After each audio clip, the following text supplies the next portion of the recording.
something touched my hand. This happened a long time ago. I'm close to 50 now, and I was around 16 at the time, but I've never forgotten the feeling. I still get the urge to pull my hand towards myself and shiver when I think about it. I live with my parents and younger brother on a small acreage about a half-hour drive from town. Not too far from our neighbors, but enough to have privacy.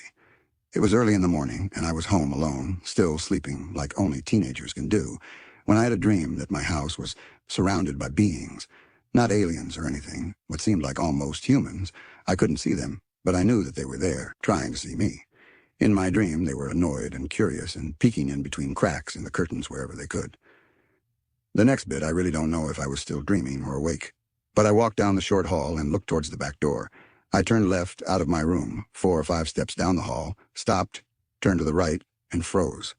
There was a railing there, and looking over it, there was the bottom of the basement steps. The steps going up from there led to a small landing where the back door was, so a direct line of sight to the door. I can still see it, plain as anything. A brown door with the little yellow curtains on a small, square window.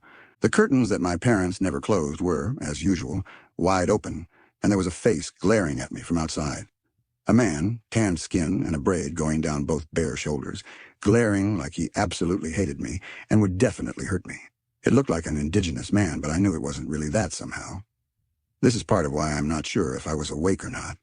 It seemed like, at the exact time I looked into his eyes, I felt a smooth, firm stroke across the palm of my hand, and jolted awake and jumped out of bed and was looking out that window.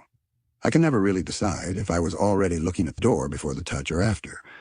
But I know that my hand was touched, and I know it was done to wake me up. I've never had a dream or experience of being touched like that again.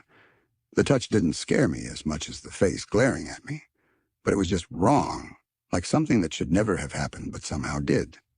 Other stuff happened there, but nothing that odd. Still bugs me at times, though.